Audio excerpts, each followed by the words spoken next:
മത്തങ്ങ കിട്ടിയപ്പോൾ ആദ്യം ഓർത്തത് എൻ്റെ ഫ്രണ്ട് റെൻസി ഉണ്ടാക്കി തന്ന മത്തങ്ങ കറിയാണ്.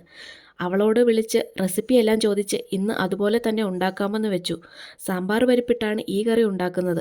ഇവിടെ കിട്ടുന്ന സാമ്പാർ പരിപ്പ് നാട്ടിലത്തേക്കാളും നല്ല വ്യത്യാസമുണ്ട്. അതുകൊണ്ട് തന്നെ ആദ്യമൊക്കെ എനിക്ക് സാമ്പാർ പരിപ്പും കടലപ്പരിപ്പും തമ്മിൽ തിരിഞ്ഞു പോകുമായിരുന്നു. ഇപ്പോൾ ഓക്കെയായി. ഇവിടുത്തെ സാമ്പാർ പരിപ്പും കടലപ്പരിപ്പും ഞാൻ കാണിച്ചു തരാം. സാമ്പാർ പരിപ്പ് കുറച്ചു നേരം വെള്ളത്തിലിട്ട് വെച്ചിട്ടാ വേവിക്കാൻ വെച്ചത്. ഉത്തരാഖണ്ഡിലെ കുന്നിൻ പ്രദേശങ്ങളിൽ വിവിധ ഇനം മത്തൻ കൃഷി ചെയ്യുന്നു. മത്തങ്ങയുടെ കായ മാത്രമല്ല അതിൻ്റെ ഇളം തണ്ടുകളും ഇലകളും ഇവിടുത്തെ പാചക രീതിയിൽ ഉപയോഗിക്കാറുണ്ട്. ഇതൊക്കെ എനിക്ക് എൻ്റെ അടുത്തുള്ള ആൻറ്റിയാണ് പറഞ്ഞു തന്നത്. അങ്ങനെ എൻ്റെ കറിയിലേക്ക് ഞാൻ അരപ്പൊക്കെ തയ്യാറാക്കി കറി ഒന്ന് ചൂടാക്കിയെടുത്തു. ശേഷം അതിലേക്ക് കടുക് പൊട്ടിച്ച് ഉള്ളിയിട്ട് പിന്നെ കുറച്ച് തേങ്ങയും കൂടെ ചേർത്ത് വറുത്തെടുത്തു. ലാസ്റ്റ് കുറച്ച് കറിവേപ്പിലയും മുളക് പൊടിയും ചേർത്ത് വറുത്ത് കറിയിലേക്ക് ഒഴിച്ചു.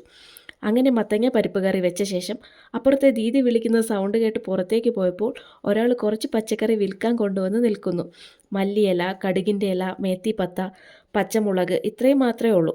വീട്ടിൽ തന്നെ കൃഷി ചെയ്ത് എടുത്തത് വിൽക്കാൻ കൊണ്ടുവന്നതാണ്. ചെറിയ കവറിലാക്കി അന്നന്ന് കിട്ടുന്ന പച്ചക്കറികൾ വിൽക്കാൻ ഇവിടെ ഇതുപോലെ ആൾക്കാർ വരാറുണ്ട്. കുറച്ച് പച്ചക്കറി മാത്രമേ അവരുടെ കയ്യിലുള്ളൂ എങ്കിലും കൊണ്ടുവരുന്നതെല്ലാം ഫ്രഷ് ആയിരിക്കും. ഇവിടെ നമ്മൾ കൃഷി ചെയ്തിരുന്ന മേത്തിപ്പത്ത തീർന്നു പോയതുകൊണ്ട് ഞാൻ ഒരു പിടി മേത്തിപ്പത്ത വാങ്ങി. പിന്നെ ഞാൻ ഈ എടുത്തു കാണിക്കുന്നത് കടുകിൻ്റെ ഇലയാണ്.